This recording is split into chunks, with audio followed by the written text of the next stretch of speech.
I'm Kurt Bubna. I'm the senior pastor at East Point Church in Spokane, Washington.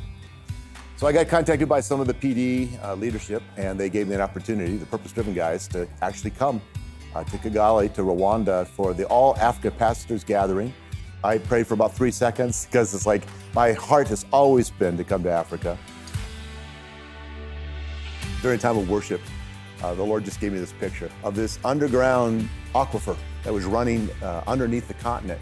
And the first spring that was tapped into, the first well, was in Rwanda.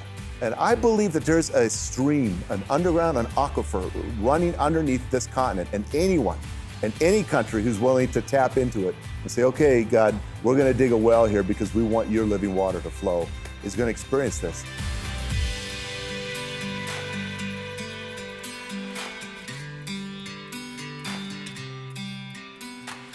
There's 3 main organizations, church organizations in Botswana. There's the OIC, Organization of African Indigenous Churches. There's the BCC, which is the mainline churches, Anglican and such. And there's the EFB, which is the Evangelical Fellowship of Botswana. We met and we did a one-day overview.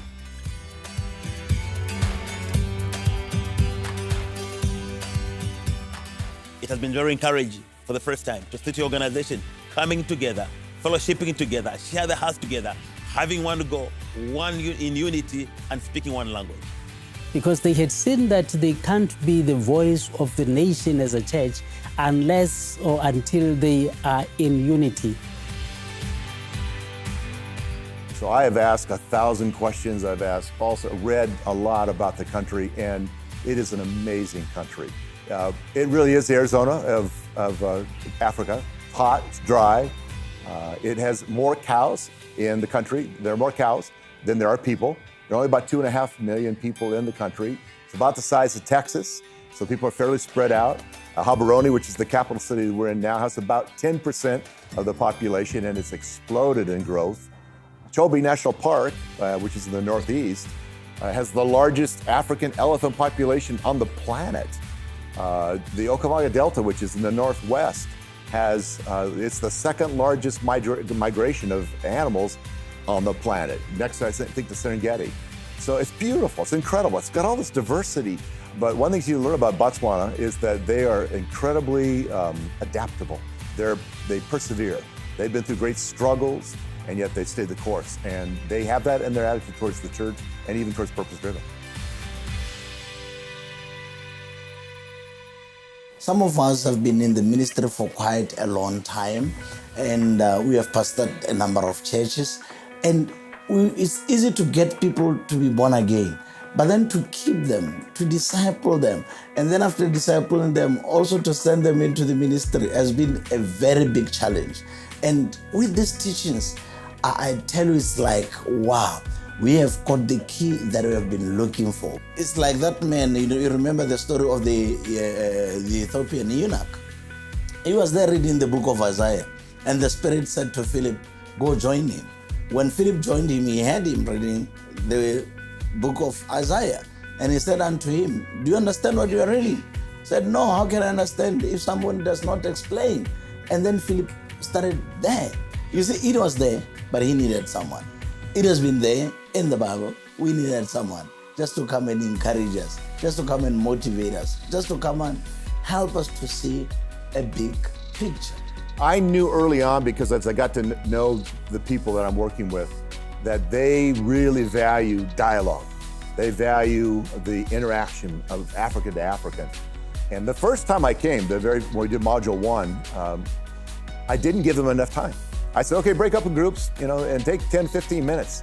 And I'm pulling them, trying to get them back, and they didn't want to stop. And then they said, next time, well, why don't you let us share? And I thought, let you share? I've got so much to cover, so much material to get through right now. I thought, there's no way. But the last 2 times, probably the best thing I've done, the best thing we've done, is I give them some information. I've reduced it a little bit. I've talked a little less, which is challenging. And I've said, okay, now you talk. Here's some questions. You discuss it. And then I've gone to each group, and I said, okay, you pick somebody. And usually only 3 or 4 from the entire, we've had 150 to 200. But you pick one person that's going to represent your group. Tell me one thing you gleaned, one thing you learned, or one struggle that you had. so that you can help them, because nobody can speak to Africans better than Africans. And that has been really good. Probably the biggest thing I wish I would have done earlier is give them more time for discussion. But then the last hour and a half or two of the day, boom, it went black. I mean, there was no light at all. Everybody's pulling their phones out, and they've got their little lights on there so they can read their notes, and it got unbearably hot. But the thing that really impressed me, and here's what I thought. You know, in America, if the power went out, everybody's gone. Well, bye-bye, see ya. I guess church is over with. You know, the church for hundreds and hundreds and hundreds of years did pretty well without power.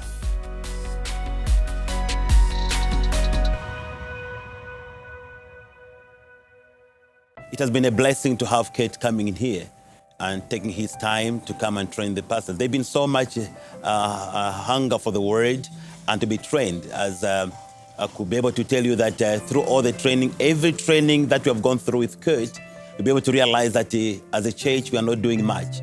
So after training, we're able to discover that we need to do a lot to implement things in our churches. So we see this really becoming an answer for the needs of the country, Botswana. And we see the purpose-driven church really becoming a baton that Christ is looking at to actually take the church to its rightful place, even in the governance of the nation. The implementation team here in Botswana have been told from the beginning, you are the potential future master trainers. They're incredible. They have their own struggles. Again, it's the biggest challenge is, how do I do this in my organization? They ask. How do I do it in an organization that's been steeped in tradition for hundreds of years, in a mainline Anglican church? How do I do it in an indigenous church that is extremely different than that evangelical church? But there are guys and ladies, there's 2 women and 10 men, they're in. They want to grow, they want to learn, and they want to figure it out. So it's been really good, but it took us a while to get there. You remember the principle that Paul talked about to the Corinthians. He said to them, we have this principle that is working, that when we have reached you and when Christ has taken root in you, that you would help us now to take the gospel to the regions beyond you. You see, and this is what is happening. They are coming here to invest on a core of people, which then would tend to replicate this and take it to the regions beyond. So it will not be surprising if next time Botswana is reaching Zambia or is reaching Lesotho or is reaching South Africa, that's from the nucleus that they have invested here. So it's been good that the interactions that we've had have been very open. I've encouraged an open dialogue, open conversation, honesty. Yesterday on our implementation team, one of the members said, well, I need to say this now because I don't want to say it behind your back. And I said, good, that's great. Let's get it out on the table. And we kicked it around. And then actually the 2 answers to her question were not from me. They were from 2 other of the implementation team members that just went right to the cut to the heart of the issue. You hear from the implementation team, you hear from different pastors about their challenges, about their struggles, about the things they're facing in this country. But to be able to go and to be there and to be invited to be a guest speaker, to listen to the worship, I have fallen in love with African worship. Their hearts, their passion, their energy is just incredible. And it's just been one of the highlights for me, is being able to just watching them worship and being a part of that. But it's also given me insight. I've been to a BCC, EFB, Oak Church. I've been to small churches in really poor areas, very affluent churches in better areas of Gaborone. And I'm getting I've still got a ways to go, but I'm getting a better perspective of the challenges that the church faces here. So it's been really interesting for me just to get exposed to them and to see the challenge and yet the beauty and how they're trying to work together and to make this thing called purpose-driven work in the country. We were one of the hardest hit country with HIV and AIDS, despite the high percentage of Christians in the country. Now, how do you reconcile Christianity and the high prevalence of HIV and AIDS? And so we want to also see Botswana changing and becoming that golden nation where we don't have the orphanages that we so have. We don't have street kids here, but What we're looking forward to having is people coming on board and working together for the purpose of the kingdom of God.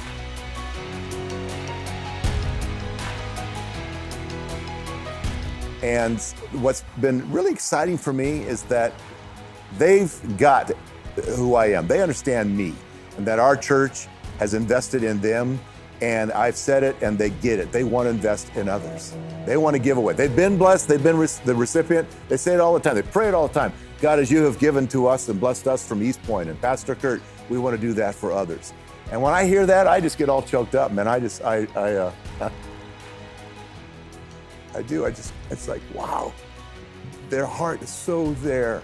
And I know God can do amazing things through them because they've seen us, my church, our people, sacrifice and give away what God's given to us. Man, I tell them again, I tell them all the time, I am the most imperfect pastor they've ever met.